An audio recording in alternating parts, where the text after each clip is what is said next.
The Robinson Show. We are back with Hollywood actor Paul Ford. What's happening? What's up, What dude? is How up, have you Paul? been, Paul? It's been a little bit. How are the holidays?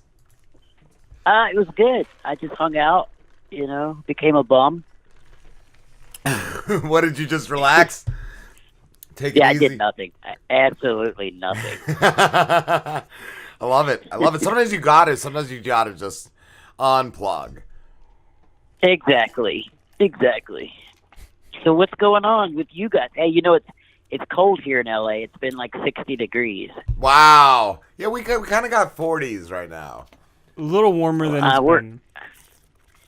We're at like 50 right now, but Last that's week? cold for here. Last week it was like, I don't know, negative bad. 15 or something. But yeah, this week we got like, we got 40s and 50s. So it's been all right.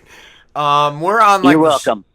Thank you, brother. We're on the shore, so we got like that saltwater vibe going on out here. Right so. on. It's like, yeah, like there'll be, it could be like 30 minutes up north and they're getting snow. We're getting like rain. So we're in that spot. What do you do? Like besides, that was one of the questions I was going to ask you, Paul, like being in LA, being such a busy place, what do you do to just unplug? Never leave my apartment. Nice. Okay, so what do you do inside of your apartment? Ooh. I hide in my closet. I hope in like a pile of stuffed animals like E.T. Right, yeah, there you go. That way, if somebody ever decides to break in, they'll never know I'm here. They're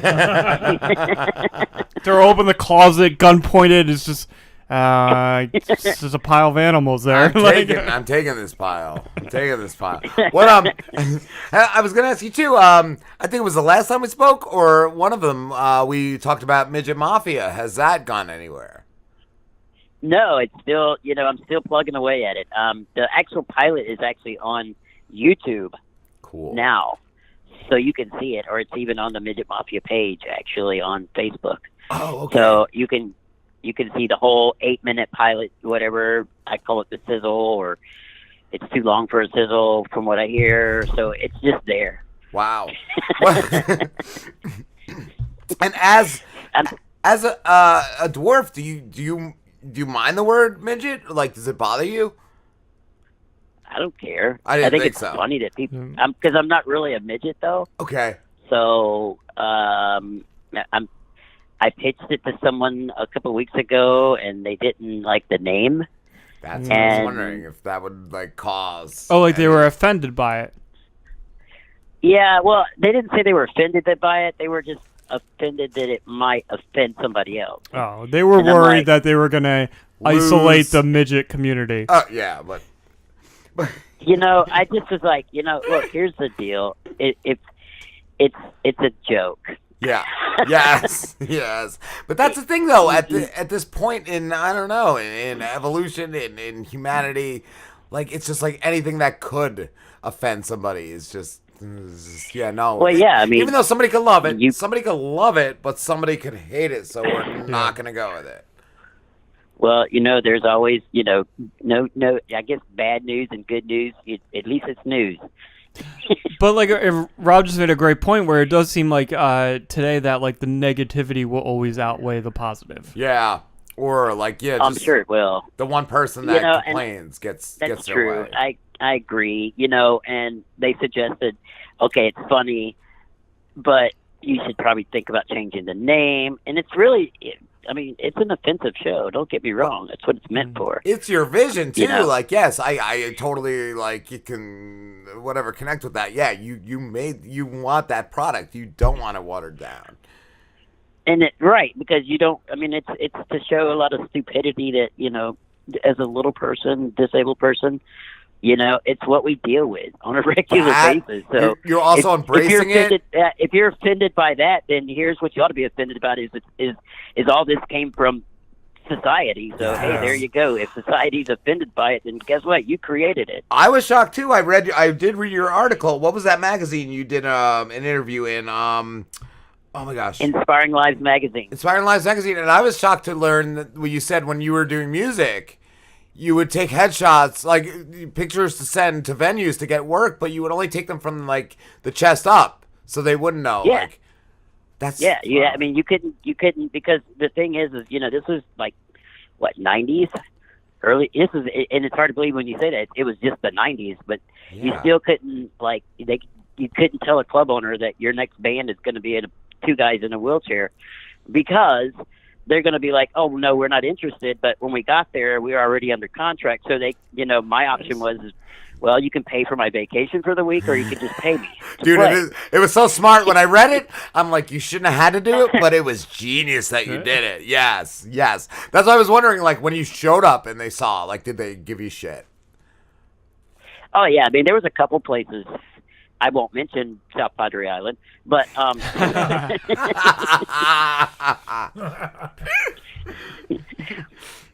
but there was one club owner there. He was not very, very pleased with it, and a lot of times it was, we had. I'll give you an example. We were coming out of Alaska, and they loved us there. I mean, we played there for like 6 months, 3 months there, left for 3 months, and went back for 3 months, and then when we were coming out, while we were on that little 3-month hiatus or whatever, trying to find other work. And when you come out of there, you were like right outside of Seattle, and we were talking to this manager we had never worked with before, and we were like, hey, well, we just came out playing from Alaska. We sent our our demo tape and our headshots or, band pictures or whatever. And he went and told the club owner, well, they are both in wheelchairs, and the club owner was like, well, I don't have a problem with it, but I think the town might. What? Wow. Yeah, he said that. And we were like, you moron, you should have never told him. But yeah, no, like the town, what are they going to do? Like, they're going to, like, attack you? Like, no, that's a horrible thing.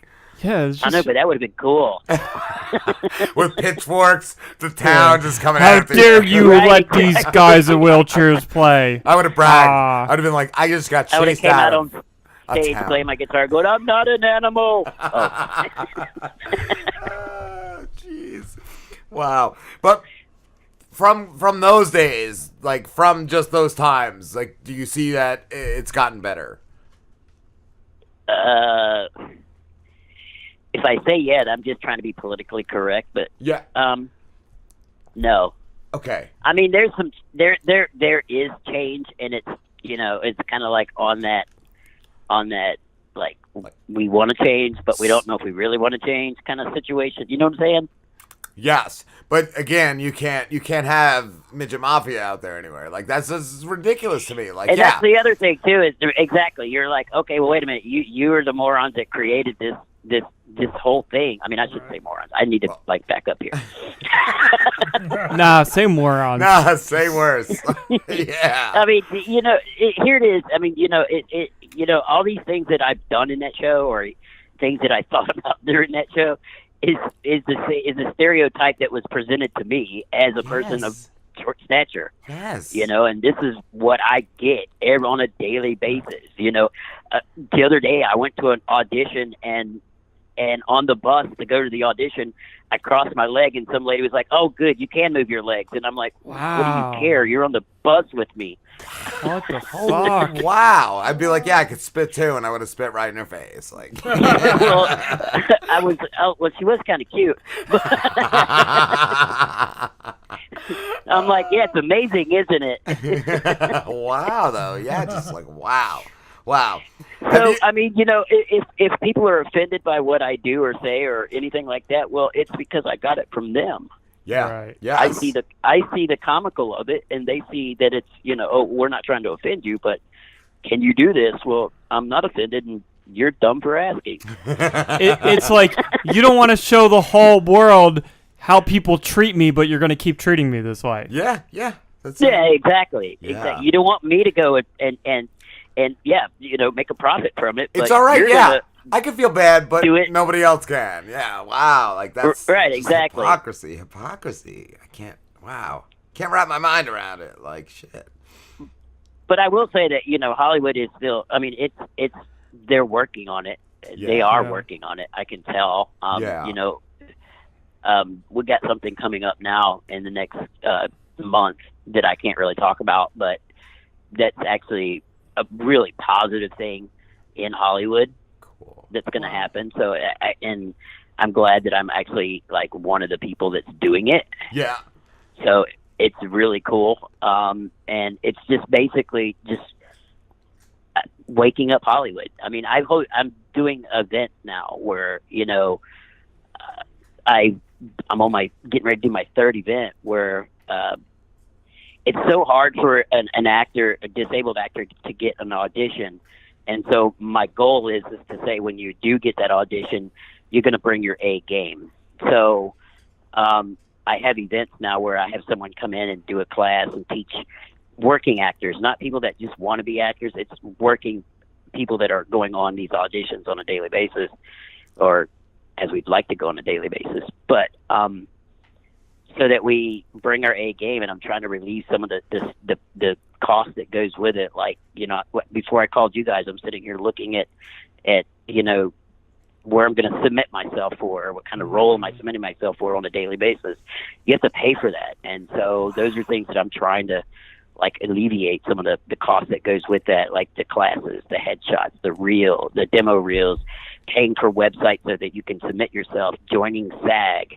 Those are the things that, and then I started with working with an incredible actress named Eileen Gruba, and we are now getting ready to host our third event. So, you know, we're changing it, trying to change it at least. And if we do, when we do go in that room, we're all bringing, you know, like our A game into there, so that, you know, instead of someone like Bryan Cranston getting a role, I'm going to get that role instead of Bryan Cranston. Nice. Even though he's an awesome actor, don't get me wrong. I just think that they dropped the ball. Yeah. I was going to ask, is that part of the hashtag All In movement? No, actually, well, yeah, that is my events are for the All In movement, and that is just meaning that we're all in to be inclusive. That's it. You know, if you're gonna, my theory is, you know, if you look back, I mean, I guess if you just look at when people say we want to be inclusive, we're going to include a race, we're going to include a sexual gender, we're going to include a religion or whatever have you. But if you look at that line of succession, it's the disability community that's on the last totem pole to get that movement up, to be included in that movement. So we're one of the if you look at, and I'm not trying to sound like, oh, poor me, but if you look at it, you know, the way I look at it is, okay, it was in the 90s and I still had to get headshots from the shoulder up. Yeah. Just to get a freaking job. Just to get if you tried to do that to a race or a gender in the 90s, you'd have been sued. Yeah. Yes. Yes. So I feel like I have to ask this now, and if we have to go a little longer with you, we can. But I'm curious, have you seen the Fire documentary? What? Have you seen the Fire documentary, the Fire Festival documentary? No, I have not. Okay. So anyway, like basically the Fire documentary, I'm not going to explain the whole thing, but this guy's a big scumbag and just a scam artist. So I was just kind of curious, like, do you run into a lot of scam artists being in the business that you're in? Oh, that's everywhere. Doesn't matter what you're in. Yeah. I mean, I was a financial planner when I was, you know, for like 15 years, and there you go. You know how to do it, and you know how to avoid it. Exactly. So I think that there are people that I think I personally haven't ran into any. No one's ever asked me to take my shirt off for an audition, which I keep shooting for. I've even asked, can I take my shirt off? But damn it, no one's asking me to be on a casting couch. You can take your shirt off now, Paul. We'd be fine with it. I know you would, dirty old man. Paul, I wanted to ask too, are you working with Upright Citizens Brigade? I am actually going to Upright Citizens Brigade right now. I'm actually I'm doing a show this Saturday, so if you're in LA, come at 2:30 on the Saturday afternoon. Come see my improv show. How did you get involved with them? Well, I started taking classes there. I mean, it's amazing. It's fun because you learn a lot, and you're like, oh, okay, that makes sense. Now I see why whenever you watch like sketch comedy or you know, sitcoms, Yeah. You'll see a little bit of well, you'll see the improv. You know what, like the classes I'm taking. I'm like, wow, okay, that's how they do that, or there's an order to what they're doing. There's a theory. You know what I'm saying? I always remember I did a little improv, and I just remember the yes and like whatever somebody brings up. Yeah, just go along with it and just make it crazy. Yes and. Yeah. They teach you that in like the first and second class. Well, I think we talked to a guy that does an improv class, and he said, "Yeah, that's pretty much all you need. All you need to know." Like that, and if that's then they also say, you know, if this is real, what else is real? So if I tell you something's crazy real to me, and then you got to go, okay, well, if that's crazy real, then what else is crazy real in that same situation? I didn't get to that. I didn't get that far. Wait, so it would be what? So it would be like you say something that's real. Now. hold on, I want to demonstrate this. So you say something that's real, and then I would say something that's crazy real. So like, how would you do that? Well, you know, it's just like, okay, if you were like doing it, I was your boss, and I'd say, okay, I need you to go and file these forms, and then while you're at it, I need you to stack the papers, and then I'm gonna also need you to clip my toenails. And so I would say something like, and I'm also going to scrub your balls. So you got so you have to yes and that, and then you got to figure out, okay, if that's crazy, what else can I do that's crazy in that same scenario? And so I don't know if you heard mine. Mine was, I'm going to also scrub your balls. Like that was how I added on to that. There you go. Really? Okay, I got this. You just got an improv. You just yes and me and you. It's a win-win. He touched and you got touched.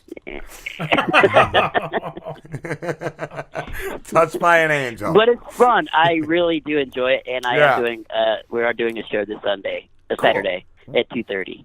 Where's that gonna be? If you're in it, it's on the UCB Comedy main stage. So it's like Hollywood. I mean, it's on Sunset and Western. Cool. Right here in Hollywood. So it's our. Now that you've taken all these classes, now go prove it. Oh wow! Now we're getting our money out of you. Yeah, exactly. Or your money out of you. Yeah, that's cool though. That's really cool. What I want to ask you too, Paul. I saw a couple of films you were involved in, and I want to ask what they were and what your roles were. I saw one called Albino Farm. Oh yeah, that was like 2009. Wow. And I was my character's name was Old Dwarf. So, like, it's with some character actors that you'd probably recognize, and wrestler Chris Jericho. Wow, it's awesome. And so I basically scare the crap out of him right at the beginning of the film, and I'm at the end of the film too. So, what was it like? Did you have any interaction with Chris off the camera?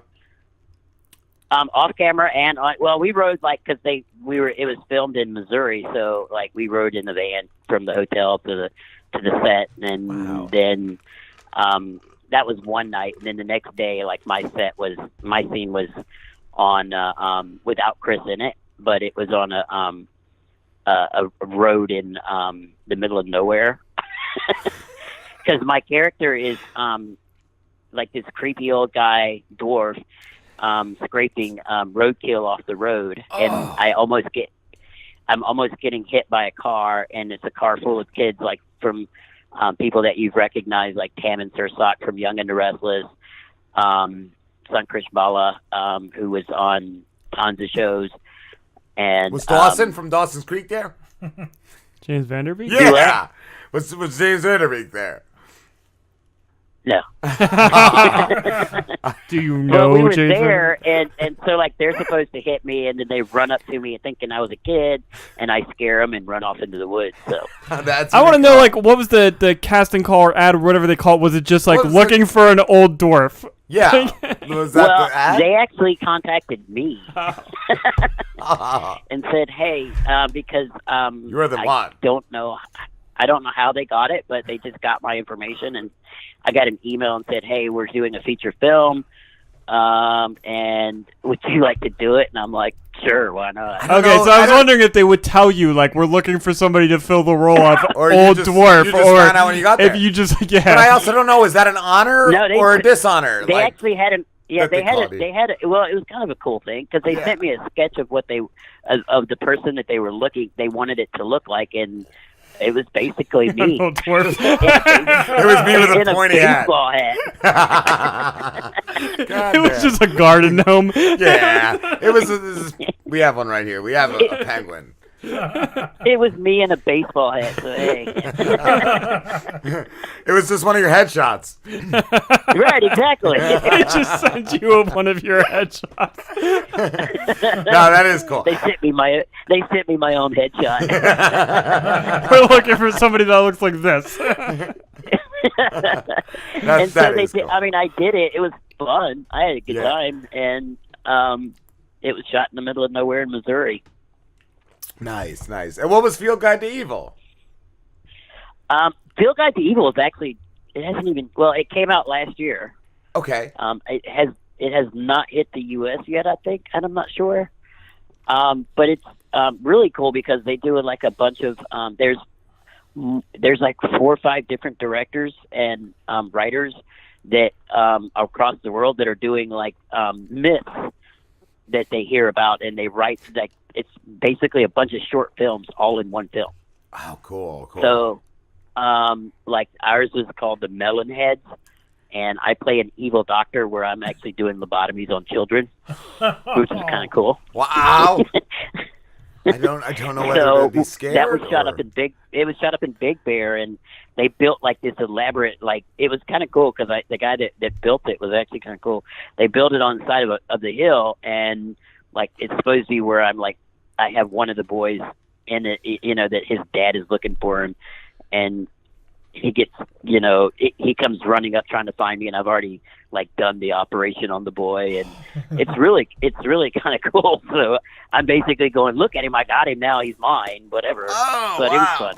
I thought you were gonna be like, yeah, no, here he is. He's fine. Take him home. Yeah. But it was really, really cool, and it was fun to do, and I got to do it with I can't remember that guy's name, but he was on the show on the Hatfields and McCoy series on like History or show or one of A&E or something like that. I love that series. Yeah, that was on History. Yeah, that was really good. Well, he was on that, and so it was fun to do it with him. Cool. He was cool, and we hung out for the day, and it was just a full day shoot for me. That's awesome. And are there any other upcoming projects that you could tell us about, Paul? Not at the moment. I'm still in talks, and I'm still auditioning, which, I finally I've had like 2 auditions this year already. Cool. And they were cool. So I'm still working and hustling, and I set up my 5-year plan, and I've got all that set up, and we're good there. What's a 5-year plan? Just where you want to be. Where I want to be. Yeah. Yeah, where I want to be in 5 years. So, I want to be, doing a certain thing within. So I have like my 12-month plan, and I want to do this by 12 months by the end of the year, and then in my 3rd year I'm going to be here. About my 5th year is here. Here's where I see myself. Nice. So now, have you done that throughout your entire career, and have you succeeded in fulfilling those plans? No, I have not done that in my total career because I always just wing shit 90% of the time. Okay. But I do have a new manager as of last year. I'm with C Talent Management, and she was like, "Hey, you need a 5-year plan." And so I was like, "That makes sense. I guess it gives you something to shoot for." And so I sat down and wrote out a 5-year plan. And so I went to my manager and then my agency, and I said, here's what I'd like to be doing by the end of the year. And is this attainable, or am I just being a complete moron thinking I'm going to be that far? Wow. And they said, no, I think that's obtainable. So let's How do does it. How does it feel finally having a plan like that? It's a little bit of pressure because you're like, okay, like I have a goal I have to beat by March, and I haven't gotten there yet. Okay.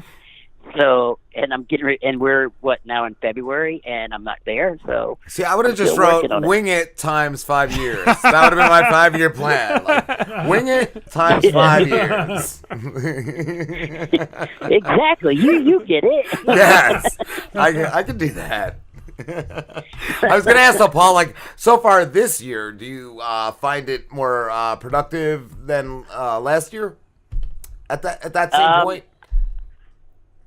Well, last year was really good. I mean, I've done a lot of interviews last year. Cool. And like I was featured in the Inspiring Lives magazine. I'm in their winter edition now, which is a huge national magazine that can be picked up at Barnes and Noble, by the way. Awesome. I was interviewed for a magazine in Australia. It's called Ability Life, and another one was LA Voyager here, and just kind of, and it talks about what I'm trying to do right now, not only as an actor but just as a disability advocate, and then just trying to spread the word, trying to wake people up, saying, look, just because I'm in a chair doesn't mean I couldn't play a doctor or couldn't play a lawyer or couldn't play the guy that's going to be annoying to you next door. Exactly. I could be all those guys. Or I could be all those guys. All of them at once. The annoying guy. Yeah, I could do that.